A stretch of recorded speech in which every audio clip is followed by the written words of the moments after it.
ওদিকে তাকিয়ে বল, ওদিকে তাকিয়ে বল, যা করেছি আমি ভুল করেছি বলে দে, বলে দে, বল যা করেছি ভুল করে সঙ্গে করে।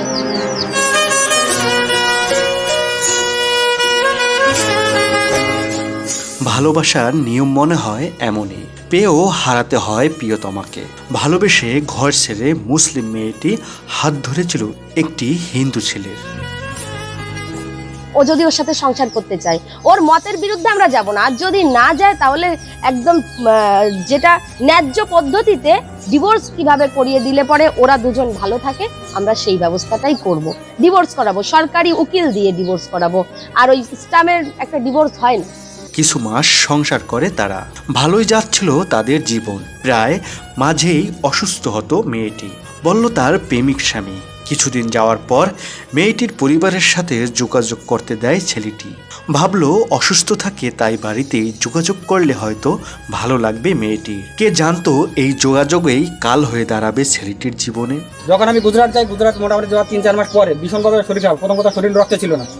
আমি হসপিটালে নিয়ে ডাক্তার দেখেছি, ডাক্তার দেখাতে 10-15 হাজার টাকা খরচা হয়ে গেছে। ধীরে ধীরে বাড়িতে কথা বলার পর মেয়ে আর ছেলের সাথে প্রায় ঝগড়া লাগতো। মেয়েটি বলে আমি বাড়ি যাব, মার কাছে যাব। ছেলেটি সরল মনে বাড়িতে দিয়ে গেল মায়ের কাছে। কে জানতো মেয়ের মায়ের মনে আছে এই গোপন প্ল্যান। আস্তে আস্তে মেয়েকে কুপরামর্শ দিয়ে ছেলের সাথে যোগাযোগ বিচ্ছিন্ন করে দেওয়ার চেষ্টা করে। তারপরও মেয়ে গোপনে গোপনে রাতে সবাই ঘুমালে ছেলের সাথে যোগাযোগ করত। প্রবলেমটা শুরু হয় ওর মার সঙ্গে, যখন যোগাযোগ শুরু হয় ওর মা উল্টোপাল্টা বোঝাতো ফোনের মাধ্যমে, উল্টোপাল্টা বুঝিয়ে মোটামুটি মাথা নষ্ট করে দেয়। তারপরে ওর মাকে আমি নিজেই ডাকি, ডেকে ওনার হাতে তুলে দেওয়া হয়। এমন চলতে থাকে কিছুদিন। হঠাৎ একদিন মেয়েকে নিতে আসলে মেয়ে আর যাবে না ওই ছেলের সাথে। গত মাসের 22 তারিখও বলে যে আমি চলে আসবো, কিন্তু আমি আসতে পারছি না।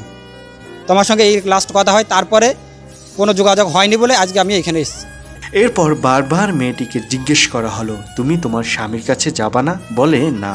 অনেকবার জিজ্ঞেস করলো, বলে না, যাব না। বোন তুই কি যাবি? তুই কি যাবি? যাবি না? আচ্ছা ও যাবে না। আচ্ছা ঠিক আছে, তাহলে ও যাবে না বলছে, আর কিছু বলার নেই।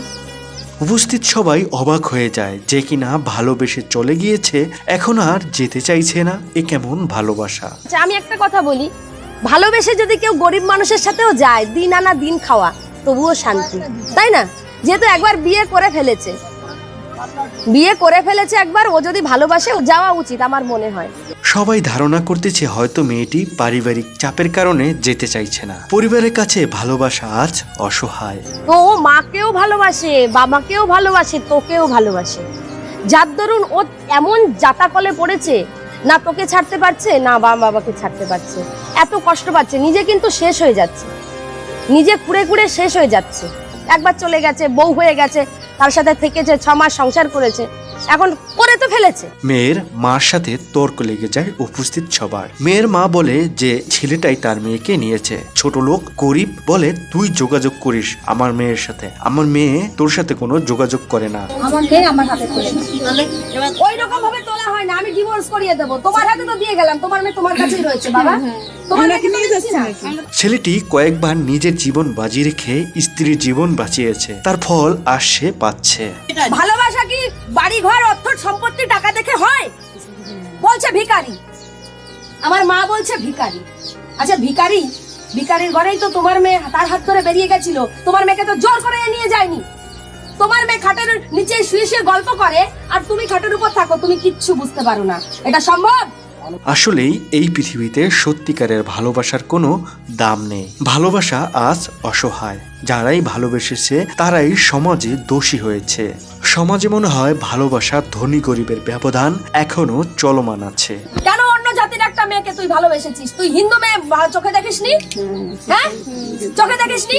আজকে তোর কোনো দোষ নেই, আমি দেখতে পাচ্ছি না তোর কোনো দোষ নেই, তোর কোনো দোষ নেই, সব দোষের আর ওর মা বলছে তোর দোষ।